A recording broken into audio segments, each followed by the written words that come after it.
And yes, indeed, how you guys doing? My name is Edygrim, the Rock DJ, and welcome back to my channel, which is Alpha Radio Rocks. Today I am tackling something that I should have tackled a long time ago.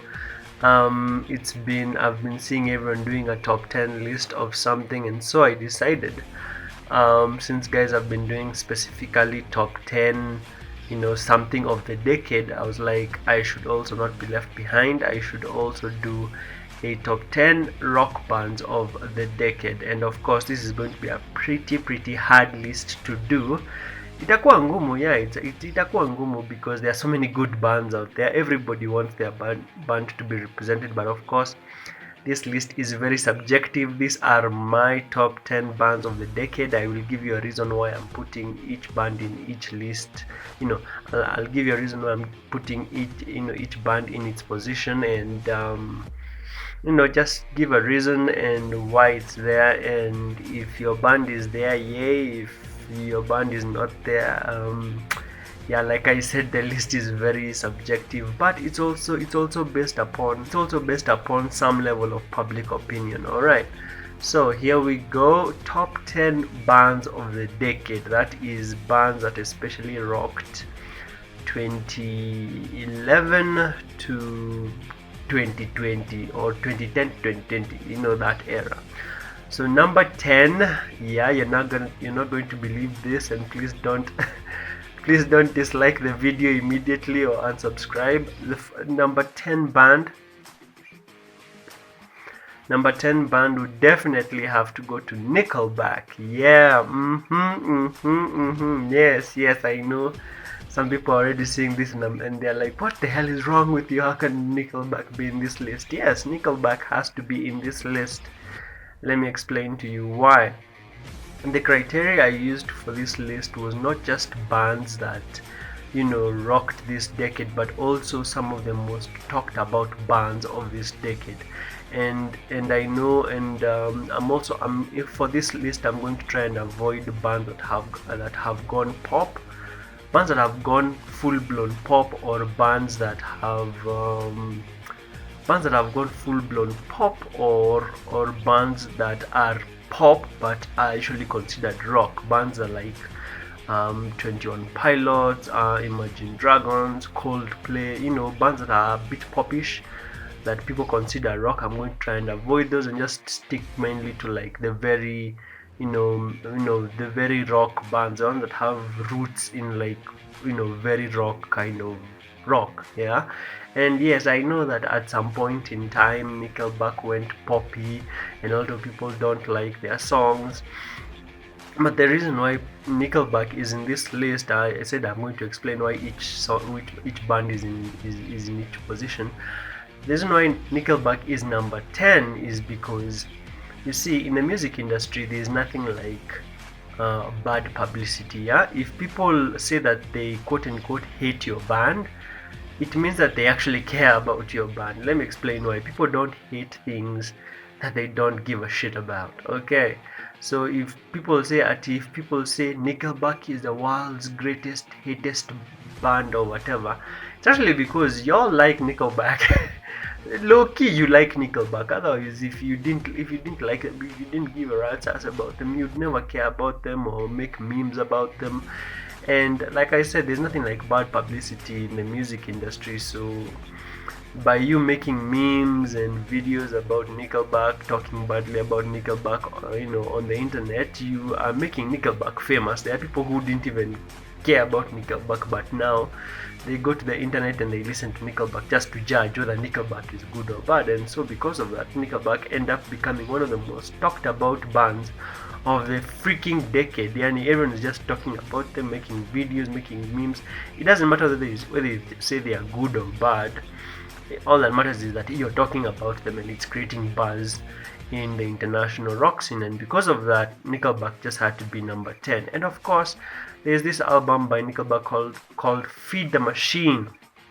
Their latest album, it's badass. It's one of the most redeemable albums. It's one of the albums that you can listen to and still say, yes, Nickelback still rocks, and they rock pretty well. Yeah. Okay, so now with number 10 being Nickelback, let's go to number 9. Number 9 is more of a newcomer kind of band, and that will have to be I Prevail. Yeah, and let me explain why I Prevail is in this list. I Prevail are like, the reason why I like I Prevail is because, you see, the international scene, and the international music scene needs more new bands. If you go online and you search, if you search the topic of why is rock dying, yeah, something like that. I like those kinds of conversations because, you know, the more weaknesses you research on a music genre, the more, you know, you can know how, you know, the music is supposed, the trend that the music is supposed to move in. So if you just go to YouTube and search why is rock dying, one of the most, you know, one of the reasons you'll find a lot of people talking about is, you'll hear them saying that rock no longer has a new upcoming artists. If you look at something like hip hop, trap and hip hop is full of, you know, new artists, a lot of new artists that have come up, new school kind of guys. But rock is still being led by very old school bands formed in the 70s, 80s, you know, are still the ones leading concerts up to now. Now that's not a bad thing, but we need more fresh blood in the international scene. And here comes I Prevail. I Prevail was formed in 2013, and they broke out with this song. You know, they covered Taylor Swift, I think it was Blank Space, and boom, you know, they began skyrocketing. And they went through the phases that any new band goes through. You know, you struggle to get an audience, your audience is niched. The more you try to break out of that audience, people, you know, try to bring you down. There was a time, if you would go to a video for I Prevail, my goodness, you would find so much trolling. Yeah, people saying they are not good, they are generic. The people would say they are generic bullshit. Yeah, and then some people would say I Prevail is quote unquote, it's an A Day to Remember cover band. Yeah, they would say all sorts of awful things, and then at some point, I don't know, I Prevail just kept pushing. They just, you know, they just kept becoming more popular, and then suddenly everyone was like, oh, I Prevail are like the people. If you go to I Prevail's music videos, you'll see people saying I Prevail are like the new Linkin Park. Yeah, that's what, like I said, I'm using public opinion as well to create this list. So in the international scene, you see a lot of people regarding I Prevail very highly, from coming from trolling them. Usually it's like that. First your band is like hated, and then at some point, as time goes by, once you push through, people start liking you. So yeah, I Prevailed definitely had to be in my list of top 10 bands of the decade, and simply because, you know, I like I Prevail, I like their songs, I listen to them a lot, especially this album called Lifelines. Yeah, even their latest one, Trauma, is pretty good, but Lifelines had a lot of pretty cool songs, and they've grown up, you know, they've become pretty big. So at number 9, definitely for me, I have to put I Prevail. Alright, let's move on. Next we have number 8. Number 8 for me has to be this band that is not so popular but had to be in this list. Number 8 is Greta Van Fleet. So now let me explain why Greta Van Fleet is in this list. Yeah, Greta Van Fleet is a band that, like I said, I like fresh blood. Number 1, Greta Van Fleet, the band members are so young. You'd be surprised at their age. I think they're like 20, 21, 22. They're like so young. You'd be surprised. So Greta Van Fleet do this rock and roll sound, and people say that they sound like Led Zeppelin. Yeah, so this is what surprises me. You have a band that sounds like Led Zeppelin. Sounding like Led Zeppelin is not a bad thing. Yeah, it's genuinely not a bad thing. But what happens? What happens in the international rock scene? Just like with Nickelback, just like with Nickelback, just like with I Prevail, people see you trying to do this thing, this, you're new on the scene, and then, okay, Nickelback are not new on the scene, but you're trying to do whatever you came to do as an artist, and then people just, throw a lot of shade in your direction. So Greta Van Fleet have been dismissed several times by many people, people saying, oh, Greta Van Fleet are a Led Zeppelin ripoff. They sound too much like Led Zeppelin. They're copying everything. Me, I'm like, what exactly is the problem with sounding like Led Zeppelin? In fact, you should sound more like Led Zeppelin. I will appreciate it, yeah, because Led Zeppelin are good. So I'm like, what exactly is a big deal? But for a long while, you'd see a lot of people trolling Greta Van Fleet and saying that Greta Van Fleet sound too much like a Led Zeppelin, ripoff. And I'm like, how is this an issue? It's like, jeez, like, why? Huh? So for me, Led Zeppelin, oh my god. So for me, Greta Van Fleet definitely have to be in this list because, number one, I wish you'd Google the ages of the band members. They're like 23, 21, 20, and I think a bunch I think 3 out of, is it 3? I think the band members are 5, and then I think 3 of them or 4 of them are siblings or something like that. They have, I think 3 of them are like siblings. They all have the same last name. Yeah. And one of those bands that are, they're from this era. I think they were formed in 2012. They're from this era, the last, this decade, and they are bringing back that old school rock and roll sound, that the true rock and roll sound. And this was the thing in the beginning. I was like, yeah, I dismissed them. I didn't care about Greta Van Fleet. And then Refuge, Kenyan rock band Refuge, they covered Safari song. By Greta Van Fleet, and then that caught my attention. Then after that, I began seeing Greta Van Fleet all over the internet, and then after that, I began seeing Greta Van Fleet songs on Billboard charts. There was a time you'd open the Billboard charts and you'd find 3 Greta Van Fleet songs in the chart, in the Billboard mainstream chart for rock. You'd find their song, You're the One, Lava Liva, and Highway Tune. You'd find those 3 songs at the same time in the chart, and I was like, damn, as in Greta Van Fleet are just, they're showing up and they're like, boom, they're breaking out into the scene. So definitely number 8, I have to give it to Greta Van Fleet. Alright, let's move to number 7. Number 7 has to definitely go to Slipknot. So I'm not a huge fan of Slipknot. Yes, I'm not a huge fan of Slipknot, but I have to acknowledge Slipknot for, just the consistency of being awesome, especially last year they released an album and it was at the top, and you'd see articles everywhere that Slipknot have outsold Sijui Tricks, outsold Ed Sheeran, any outselling pop artists. So nothing else. I don't need to give any other explanation. they are awesome, and at number 7 I have to give Slipknot.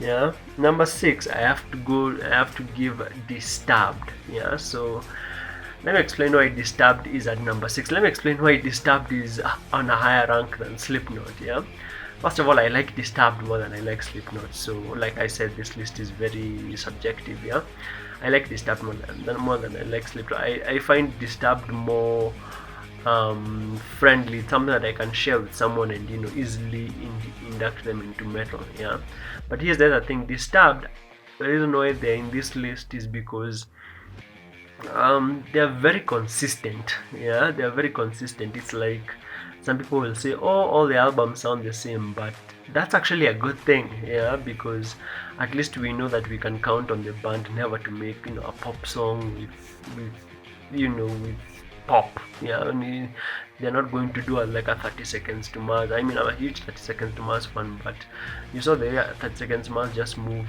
When they did America, the album America, it was just pure pop. It was like EDM. So you at least with a band like Disturbed, you will always get consistent metal that sounds more or less the same. Yeah, even when they did soft songs, soft covers like what's the name of this song?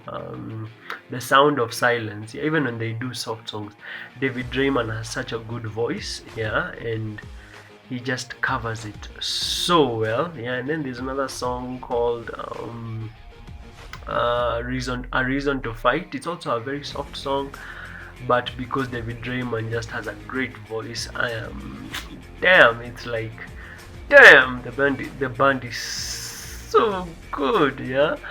So for me, Disturbed, I like bands that are consistent, bands that don't change that much in sound, and because of that, definitely Disturbed definitely had to be in this list, and they're number 6 in my list of bands of the decade. All right. And at that point, we're already at the halfway mark. I know, like I said, this list is very subjective, but also I'm relying upon, opinions of the international scene, what I've read on the internet, just to influence kidogo, but also this list is very much based on also bands that I enjoy listening to. At number 5, we have Blink 182. Yes, Blink 182. Blink 182. Blink 182 definitely had to be here simply because this is going to be a theme. What I'm about to say next is going to be a theme in the next 5 artists. Yeah. So number 5 is Blink 182, and of course Blink 182 got a lot of what do you call it? A lot of buzz in the international rock scene because of Tom DeLonge. Is it Tom DeLonge? Tom DeLonge, yeah. Because Tom DeLonge was talking about aliens and UFOs, and then he left the band, and then now you had someone new come and replace him, and then so everyone was like, oh, the new guy does not sound as good as my god, why am I forgetting the band names of these guys? The new guy, yeah. So Tom DeLonge left, and then Matt Skiba came in, replaced him. But people are like, oh, Matt is not as good as Tom. So people are like, oh, the albums are sucky. But in my opinion, the albums were not sucky. People were just being, rockers are incredibly picky, and they enjoy listening to what's familiar. So of course when they get someone who's trying to replace an original vocalist, they become very resistant. For example, the album California, yeah, that album is good, but people will say it's trash. I'm like, come on. California was a pretty good album in my opinion. I really enjoyed it, yeah. And also the latest one from last year called 9, really enjoyed that one too. So number 5 for me, I would give Blink 182. Number 4 would have to go to Five Finger Death Punch. Yes, Five Finger Death Punch, a band that came in, took the scene by storm. There was a time I was incredibly obsessed with Five Finger Death Punch, and of course there are people memeing the band, saying it's a lot of coining a lot of nicknames for Five Finger Death Punch, saying that Five Finger Death Punch is bro metal, because Five Finger Death Punch tend to have themes about war, and war. The soldiers have that brotherhood and a lot of this and that. But it's okay, you can troll the band, but the band is awesome, yeah. Some people will say Five Finger Death Punch is fake metal. I'm like, I don't care. They are an amazing band. They have a really distinct sound. If you hear Five Finger Death Punch songs, somehow you can tell very easily that Ivan Moody is on singing. So for me, number 4 definitely had to be Five Finger Death Punch. Number 3 is also another band that also got a lot of buzz because of changing the lead vocalist, and that is 3 Days Grace. Yes, 3 Days Grace. Definitely when Adam Gontier left the band, that was a huge thing. And until today, there are people who will not listen to 3 Days Grace. I know a lot of people. Who until today will not listen to 3 Days Grace simply because there is a new lead vocalist. Yeah, and it's okay. You can say that you will not listen. It's fine. It's fine. But for me, Matt Walsh, you see, I know a lot of people love Adam, but I think there's a difference between being a fan of Adam Gontier and being a fan of 3 Days Grace, because right now Adam Gontier is in this band called Saint Asonia. Yeah, he formed it after he left 3 Days Grace, and I've listened to Saint Asonia, and Adam is really good there. Yeah, in fact, I know I'm going to get a lot of trouble for this from a lot of people, but for me, I think I never really felt Adam when he was in 3 Days Grace. He's a good vocalist. Adam is a great vocalist, but I didn't really feel his songs when he was in 3 Days Grace compared to when I listened to Saint Asonia. When I listen to Saint Asonia, he's really good in Saint Asonia. However, when I listen to Matt in 3 Days Grace, Matt may not have that look for 3 Days Grace. He may not have that voice, but he's really good. If you listen to songs like I Am Machine, songs like Infrared, songs like Right Left Wrong, songs like Car Crash, songs like, God, there are so many, songs like Fallen Angel, as in, he is good. The problem is Die Hard. Like I said, there's a difference between being a 3 Days Grace fan and being an Adam Gontier fan. Yes, so for those of you who are diehard Adam Gontier fans, of course you won't like 3 Days Grace now that he is no longer there. But if you are a diehard 3 Days Grace fan, I promise you, if you listen to music done by Matt Walsh as the lead singer of 3 Days Grace, trust me, he is really good. He's not as good as Adam, of course. He's not as good as Adam, but he's really good. He really knows how to capture that.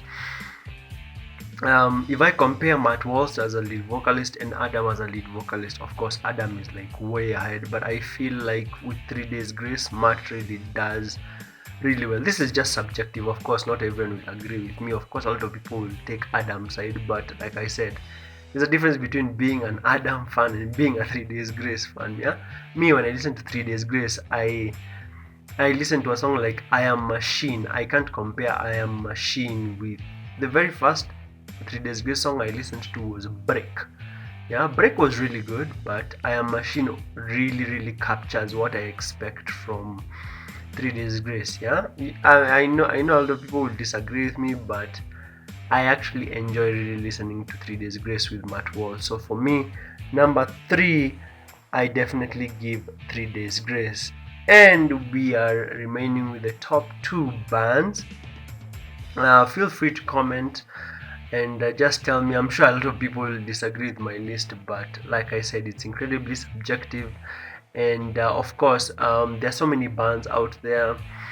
I'm going to try and avoid bands that were formed in the 80s going backwards. Like if your band was formed in 1990, 1989, 88, 87, so bands like Green Day, Metallica, those bands, I'm trying to avoid those bands. I feel like bands that were in the 90s going forward are the ones that I would put in my list, because the ones that were formed in the 80s are like a bit way too back to be the it band in the last decade, which is 2010 to 2020. So band number 2 is not a popular choice, but I will take them because I listen to them nearly every day, and that is Bring Me the Horizon. So Bring Me the Horizon, you'd be surprised. It's like BMTH are not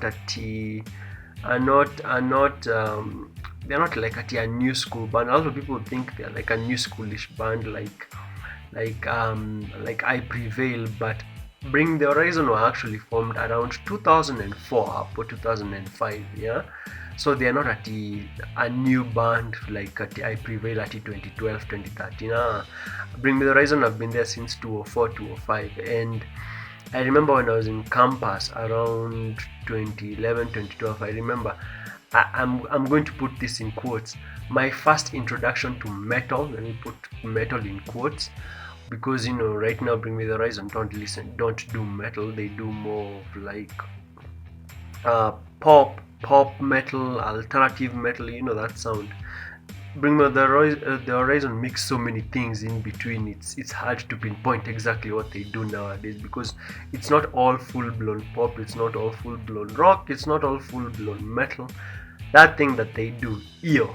Yeah, so Bring Me the Horizon formed in 2004, and I remember when I was in campus. I remember around 2011, 2012, up to 2013 is when I got to see the video for Shadow Moses, and it like really pulled me into metal. I had not started listening to metal seriously, and seeing Shadow Moses was really cool. I really enjoyed that. That's Shadow Moses and Can You Feel My Heart, and of course Sleepwalking, yeah, really got me into it's what beckoned me into like more heavier music than what I was listening to at the time. And of course, Oliver Sykes is a great lead singer. A lot of new school kids have started listening to rock, and I feel like Bring Me the Horizon have really reached that mainstream level where they've attracted so much attention towards rock music. Yeah, I know they're not at pure rock right now, but they've really attracted a lot of attention in the international rock scene. As in my personal opinion, if an artist can be good in the international rock scene, that's good. But if they can transcend beyond that and also cause mainstream pop artists to also look at rock, that's how an artist is really good, and an artist is recognized even outside their genre. That's how they are growing really well. So for number 2, I definitely had to give it to Bring Me the Horizon. And then before I mention the number 1 band, which might be kind of obvious, if you know me personally, you would know my number 1 band, but before I mention my number 1 band, I have to give honorary mentions to 2 bands, and that is not Bring Me the Horizon, Java, and that would have to be Breaking Benjamin.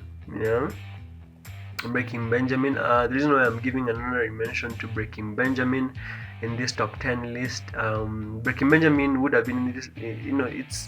When I say honorary mention, I mean they didn't make it to this list, but I feel like they should just be mentioned because they are awesome. Bring Me the Horizon. Breaking Benjamin have throughout the decade, you could hear stories of the band breaking up, band members getting fired, and then you could hear stories of Ben Burnley's lawsuit, and then Ben Burnley's not being well.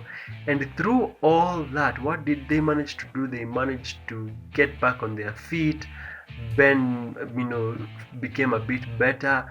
They recorded a new album, and the new album is like, damn man, have you I think the Breaking Benjamin's latest album came out in 2018. I remember in 2018 Breaking Benjamin's album was like my top album, because that album, damn, that album was really really awesome, and like I said, I really enjoy it when a band is consistent. Yeah, that album was called Ember. Yeah, when Ember came out in 2018, that was my album of the year. It was so good, and the songs Red Cold River, Torn in Two, I mean, they were consistently good. It was like old school Breaking Benjamin. It was just badass. Yeah, so for an honorary mention, I have to give to Breaking Benjamin, and then I have to give an honorary mention to another band that rarely gets recognition, but they are so good, and that is Alta Bridge.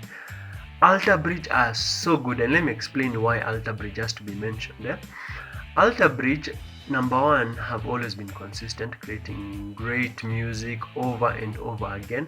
But here's the thing. Alta Bridge also has side projects. Also has side projects. Like for example, the guitarist for Alta Bridge by the name of Tremonti. Yeah, Tremonti has his own band. Yeah, he has like his own side project. There was a time a while back I listened to a solo album by Tremonti. It was so good. I think he was doing vocals, and it was just his own solo project. And then there was a time. I think was it Slash and Miles Kennedy. They were doing several songs together, including one that came out I think last year called Mind Your Manners. And so you see, it's Alta Bridge, it's Tremonti, and then there's Miles Kennedy with collaborating with other artists. This is a band that is going full on out throughout the decade, and nobody is giving them the recognition. Well, Mimi, I decided I must give them the recognition that Alta Bridge is just an amazing band. And of course, here we come to the number one band of the decade. And if you know me well, you know that number one band of the decade definitely has to be the Foo Fighters. Yeah. Foo Fighters have done so many memorable things. Where do I even begin? Like, I remember in 2017 there's a time they hosted a free show. They streamed it on YouTube. It was like their first free show in like a long time. I don't remember where they were doing it, but it was a show abroad, and it was like free entry. They just did a surprise show. There was no tickets. It was just people just showed up, and that's what I heard. Apparently, people just showed up. Foo Fighters were playing. It was free. It was streaming on YouTube. Me, I watched it with my friends. Yeah, I shared the link on Facebook, and I watched it with my friends. We were tweeting. We were chatting about it back and forth. It was so awesome.